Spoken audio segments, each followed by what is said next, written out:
Imagine se o paraíso que sua família tanto procurava fosse, na verdade, uma armadilha cuidadosamente construída para roubar sua liberdade, sua infância e sua dignidade. Centenas de crianças foram dadas como desaparecidas por seus pais entre 1993 e 2001. Elas foram levadas para um imenso terreno isolado de 400 hectares, escondido no interior rural da Geórgia. Ali, erguiam-se pirâmides gigantes e monumentos misteriosos que pareciam saídos de outro mundo. As pessoas que viviam lá sorriam para as câmeras, pareciam felizes e unidas, mas por trás daqueles sorrisos havia um segredo sombrio que ninguém ousava revelar. Quando policiais locais tentaram investigar os casos de crianças desaparecidas, foram recebidos por homens armados na entrada. Ninguém passava. Enquanto isso, em hospitais da região, médicos começaram a registrar um padrão perturbador. Meninas muito jovens, algumas com apenas 11 anos, chegavam para dar à luz ou tratar complicações de gravidez. Todas vinham do mesmo endereço, o compound chamado Tamarré, o Egito do Leste. O FBI foi acionado. Agentes federais montaram um plano para invadir o local e resgatar as centenas de crianças que viviam ali. Mas o FBI temia uma coisa: repetir o trauma de Waco, no Texas.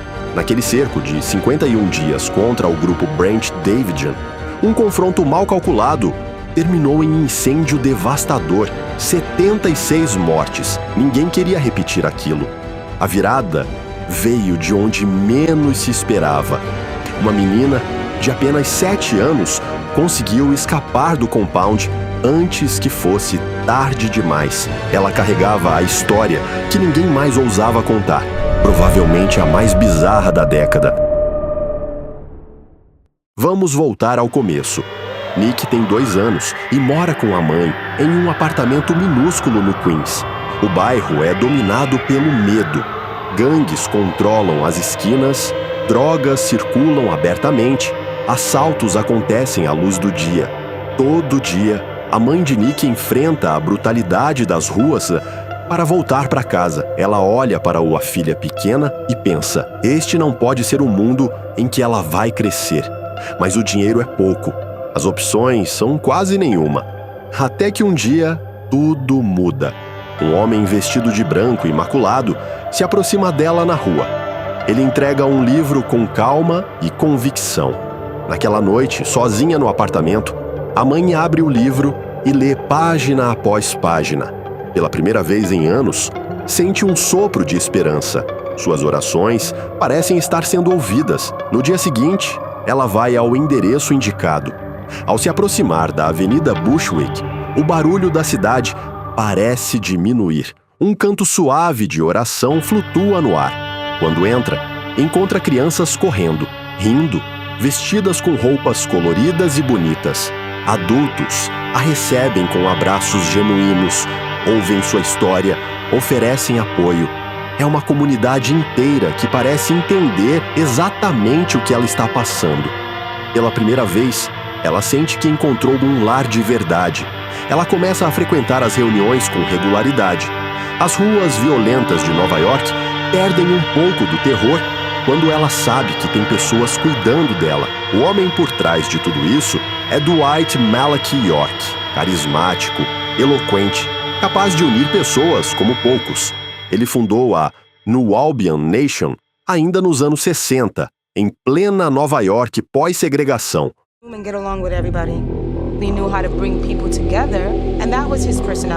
Quando a violência racial e a pobreza sufocavam comunidades negras, York oferecia mais que religião. Oferecia identidade, orgulho, proteção.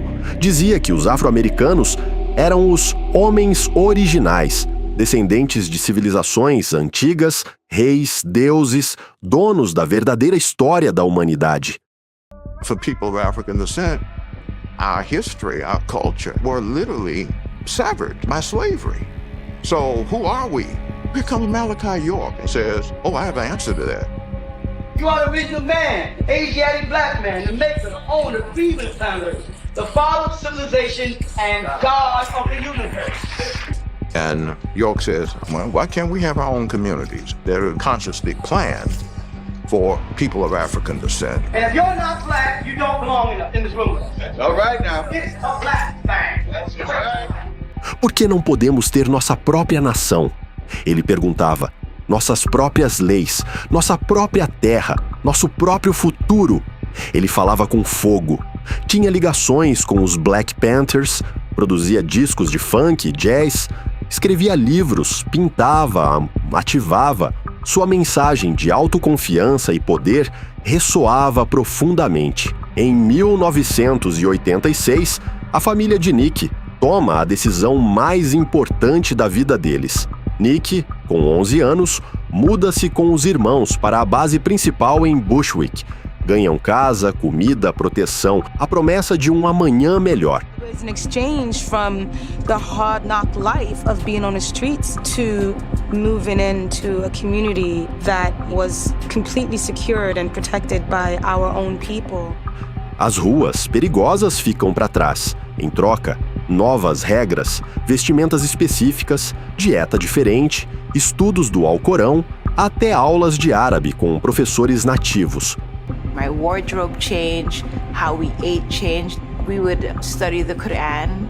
We learned Arabic from Arabic teachers. York trata as crianças com atenção especial. Para Nick, ele se torna uma figura paterna, poderosa e carinhosa. A little after I joined the community, my mom became one of his wives. That meant I was one of his children, and I looked up to him. That's my dad.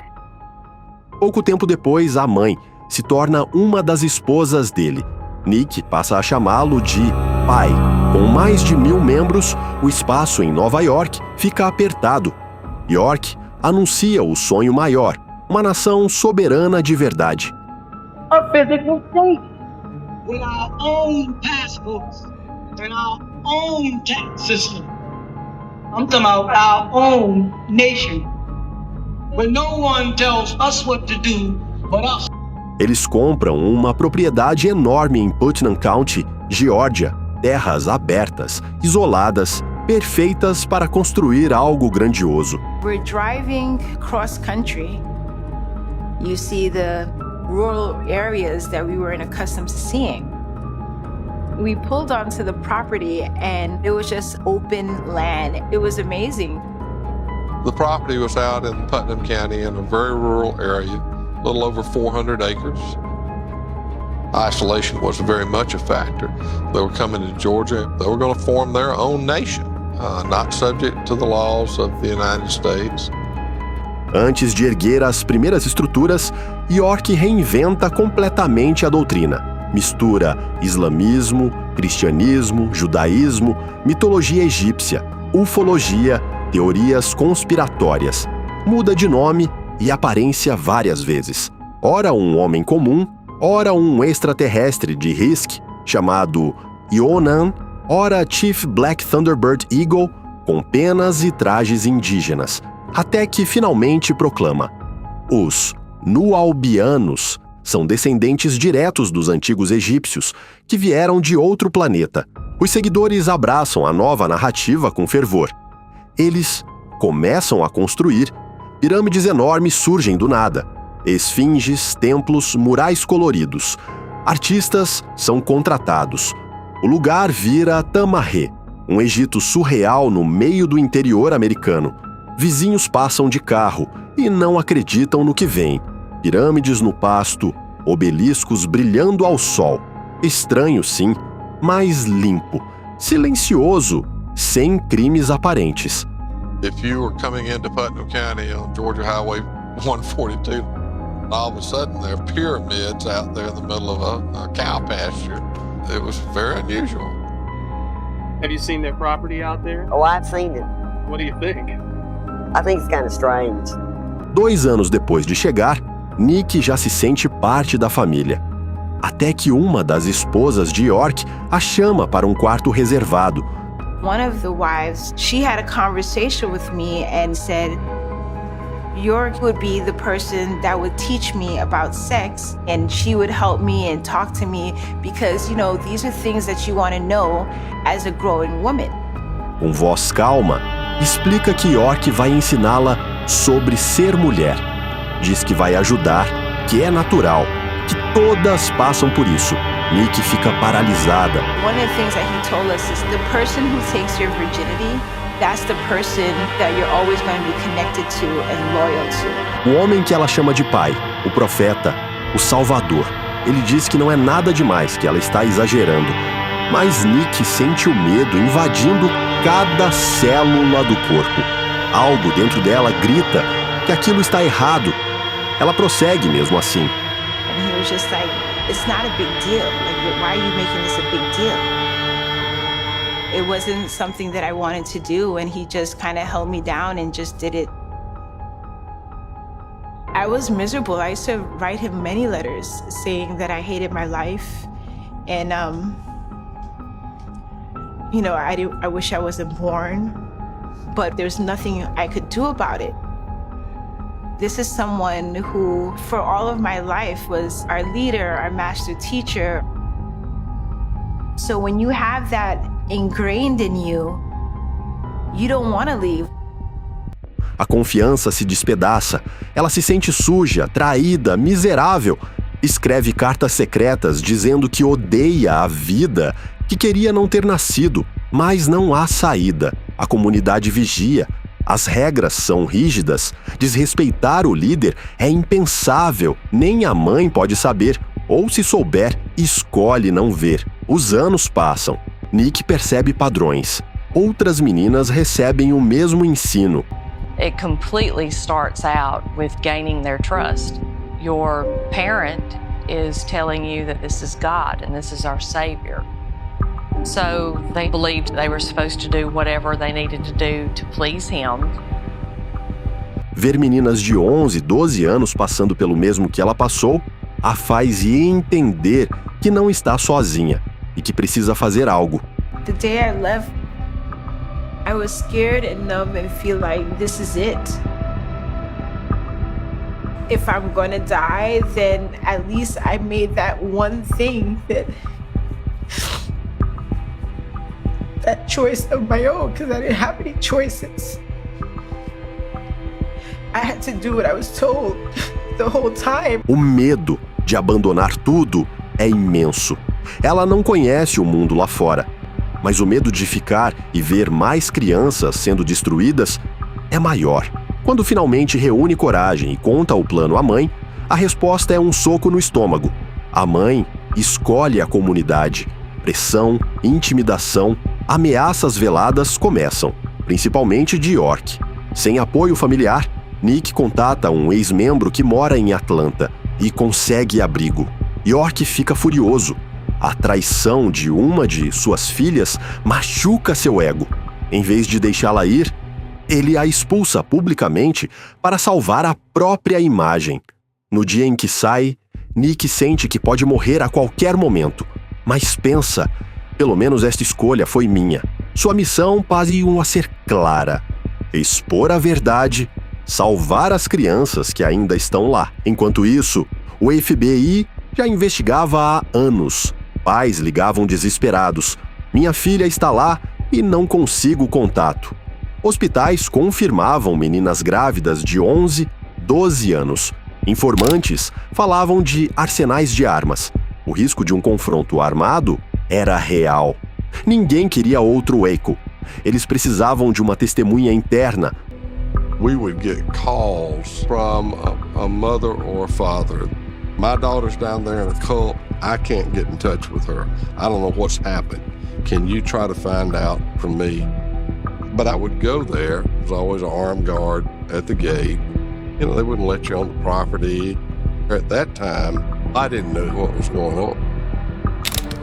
He took advantage of our work, our bodies, our minds. He had us fooled. He doesn't get to have the last say in that. Foi quando Nick apareceu. Com o depoimento dela, o caso ganhou força. Em 8 de maio de 2002, uma força-tarefa imensa, mais de 200 agentes, SWAT, xerifes, FBI, se posicionou. Primeiro, monitoraram York. Quando ele saiu de carro para um mercado próximo, o prenderam sem resistência. Depois, entraram no compound, sem tiros, sem incêndio, silêncio. As crianças foram protegidas. Anos de segredo e abuso terminavam sem sangue. O julgamento durou semanas. Sobreviventes vieram à tona. Pelo menos 40 vítimas identificadas. Nick sentou-se no banco das testemunhas e olhou nos olhos do homem que um dia chamou de pai e Deus. I remember thinking, you know what? We are going to prove this case. We are going to get some closure for so many victims. Ele não parecia mais poderoso. Apenas um homem velho, fraco, de macacão amarelo. I hadn't seen him in 3 years, and actually it was kind of liberating because I felt like he can't tell me anything. He can't make me do anything. That was the first time of me getting my power back. Em 2004, Dwight York foi condenado em dezenas de crimes: abuso sexual de menores, transporte interestadual de menores para fins sexuais, conspiração, fraude fiscal. Sentença: 135 anos de prisão federal, em solitária 23 horas por dia. Todos os recursos foram negados. York is currently serving a 135-year federal prison sentence on lockdown for 23 hours a day. He has exhausted all of his appeals, and that's where he will remain. Justice had been served for these victims. What that sentence does too is assures these people that they can now walk with their head high, pursue their dreams. Para as vítimas, a justiça finalmente chegou. Em 2015, fundou What's Your Elephant, uma organização que usa a arte para desafiar tabus, empoderar comunidades e dar voz a quem foi silenciado. De vítima a ativista reconhecida, ela ganhou prêmios nacionais pelo trabalho humanitário. Transformou a dor mais profunda em propósito. Hoje, Nick é prova viva de que mesmo no capítulo mais escuro da vida, é possível encontrar força para se levantar e para estender a mão a quem ainda está preso na escuridão. E você, já sabia desse caso? Comenta o que achou dessa doideira toda.